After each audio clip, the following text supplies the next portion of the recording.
অভয়নগরে প্রতারণার ফাঁদে গ্রামবাসী, মোটা অঙ্কের টাকা লোপাট, প্রতারক আত্মগোপনে। মোশাররফ হোসেন। যশোর অভয়নগর উপজেলার ১ নং প্রেমবাগ ইউনিয়নের মাগুরহাট ২ নং ওয়ার্ডের রাজমিস্ত্রি মোহাম্মদ আবুল হোসেনের বিরুদ্ধে মোটা অঙ্কের টাকা লোপাটের অভিযোগ। জানা গেছে ২৯ জন গ্রামবাসীর কাছ থেকে প্রতারণার ফাঁদে ফেলে সর্বমোট ২৭,১৪,০০০ টাকা আত্মসাৎ করে আত্মগোপনে রয়েছেন, যার প্রেক্ষিতে মোহাম্মদ আমিনুল ইসলাম বাদী হয়ে অভয়নগর থানায় একটি লিখিত অভিযোগ দায়ের করেন। ভুক্তভোগী আমিনুল ইসলাম বলেন, আবুল হোসেন একজন রাজমিস্ত্রি। আমি বাড়ি তৈরি করব আলোচনা করি। তিনি আমাকে আশ্বস্ত করেন বাজারের মূল্যের চেয়েও কম দামে ইট কিনে দিবে। জানা মতে দীর্ঘদিন ধরে তুলনামূলক কম দামে ইট ক্রয় করে দেন। তারই ধারাবাহিকতায় মোহাম্মদ ফারুক হোসেন, হুমায়ুন ও জসিমউদ্দিনকে সাক্ষী রেখে ২ সপ্তাহের মধ্যে ইট দিবে এই মর্মে ৭০,০০০ টাকা প্রদান করি, কিন্তু সময় পার হলেও ইট আসে না। বিষয়টি অন্যদের সাথে আলোচনায় লোক জানাজানি হলে বেরিয়ে আসে আবুলের প্রতারণার আসল রূপ। দেখা যায় একইভাবে ইটের কথা বলে মোট ২৯ জন ব্যক্তির কাছ থেকে বিভিন্ন সময় একই প্রতারণা করে লক্ষ লক্ষ টাকা হাতিয়ে নিয়ে ঘরবাড়ি তৈরি করেছেন। বর্তমানে আবুল আত্মগোপনে রয়েছেন।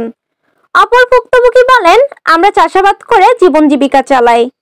এই আবুল গ্রামের অনেকের কাছ থেকে মোটা অঙ্কের টাকা নিয়ে পালিয়েছে। তার ছেলেদের জানালে তারা বলে বাবাকে পাচ্ছি না, আমাদের সাথে কোনো যোগাযোগ নেই। অনেকে বলেন পরিবারের সাথে যুক্ত হয়ে পালিয়ে রয়েছেন তিনি।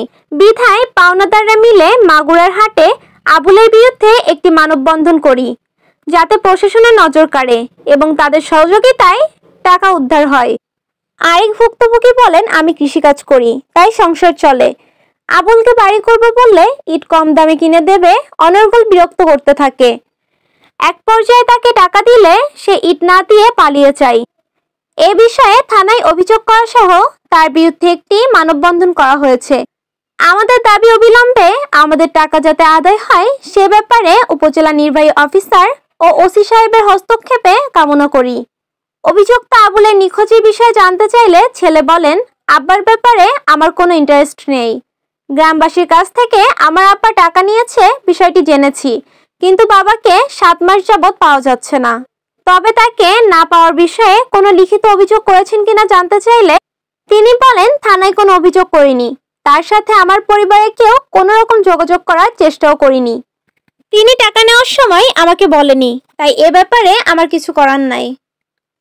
নাম মোহাম্মদ আবু ইউসুফ। আবু ইউসুফ। বাড়ি মাগুরায়। আচ্ছা, আপনারা যে মানববন্ধন করতেছেন কি কারণ? টাকা পাবো, আমি ১ লাখ টাকা দিছিলাম, সে আমার টাকা দিয়ে প্রতিশ্রুতি দিয়েছিল, আমি দিচ্ছিলাম না মোটেই, কোনো কায়দায় তাহলে টাকা দেবো না। কিন্তু আমার প্রতিশ্রুতি দিয়েছে যে আমি এই জায়গার লোক, স্থানীয় লোক, আমি এই জায়গায় তারাই ফেলায় যাবো না। আমি বললাম না, তোমার একটা দিয়ে উঠেও দাও। তা বললো মাগুরায় বাড়ি, আবুলের বাড়িও এই মাগুরা।